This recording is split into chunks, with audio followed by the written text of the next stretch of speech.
So I was talking with a good buddy of mine who's a real estate agent the other day, and we were talking about what are some really good ways that you can follow up with a listing client or a potential listing client after the listing appointment, assuming that you don't get the listing at the appointment, which we'd all like to say happens every time, but the reality is it doesn't. And if you're pushing that hard for it to happen every time, you're probably losing some clients that you could get, because some people are just going to want to have their process and you need to allow them to have that. So what are some creative ways that we can follow up with a listing after the appointment? I'm going to share all that in the video, and specifically 7 things that you can do to really help win that listing after the appointment. Hi, I'm Mikesh, and on this channel, I share proven tools and strategies that I used to grow and scale my real estate business and become a top producer in my market.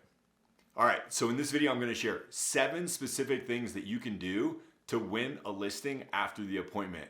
And I would actually recommend that you build a campaign out with either these 7 things or 7 things that you come up with on your own, so that you're following up with that listing after the appointment once a day, every day for 7 days, but that you have a specific intentionality around what is it that you're going to offer or do to them for them in these different follow-up attempts. Number 1, super simple and easy, but very meaningful to the seller. You call them the next morning, the very next morning, like the first call that you make, and you just thank them again for them bringing you into their home and sharing their goals with you around selling their home, and how excited you are and how you keep thinking about different ways that you want to market the home and how much you want to represent them in the sale and help them accomplish their goals.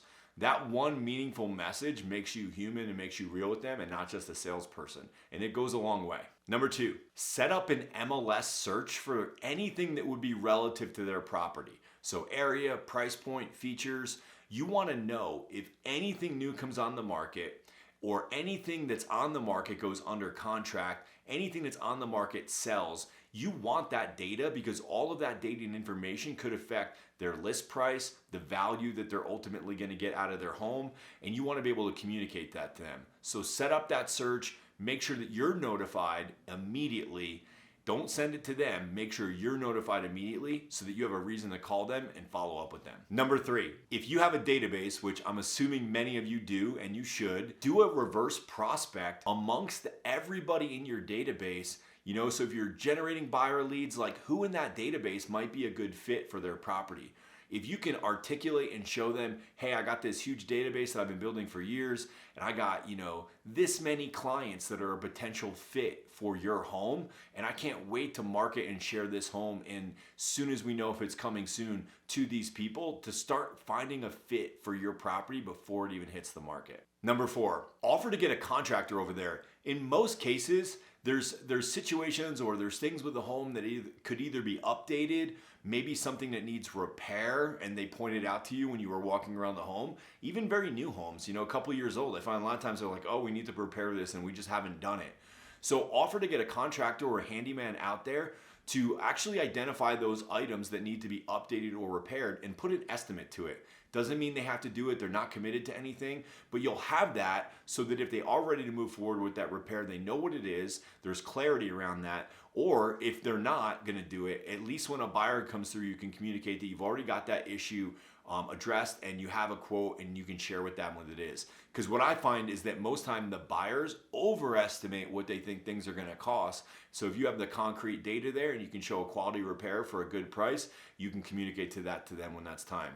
It's also just showing that you're being proactive with your seller about anything and everything that would come up. Number 5, send them a list of your team. Send them your quality people that could do, handyman work, that could do painting, that could do cleaning, that could do contracting.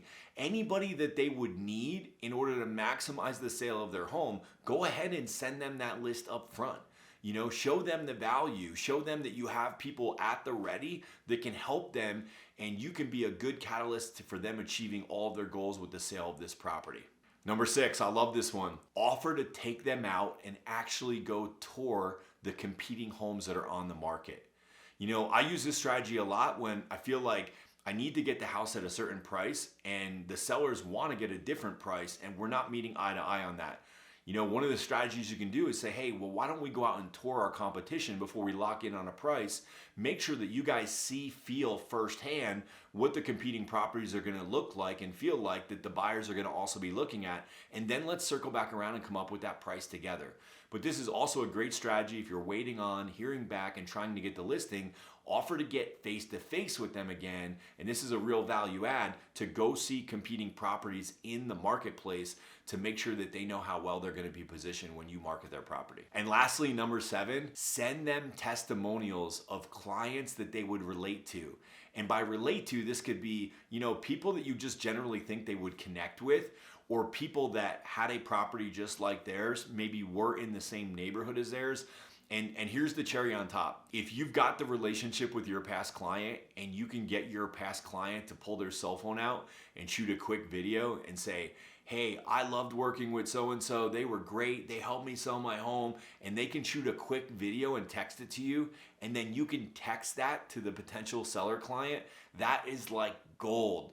Because at the end of the day, one of the things they're asking themselves is like, is this the person that I should go with? Is this the person that I can trust to, help me sell my home to get the most value out of it?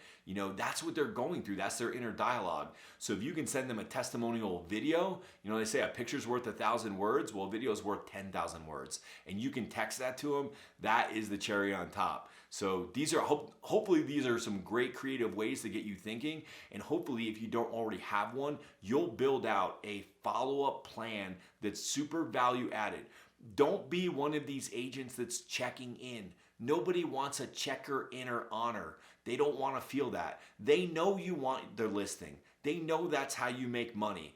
You don't need to call them up and say, hey, just checking in to see how it's going. I'm here for you if you need me. That's a waste of your time and their time. But follow up with real value. Seek to add value and seek to answer the questions that are already happening in their inner dialogue. And you'll go a lot further with your follow-up and you'll win many, many more listings after the listing appointment.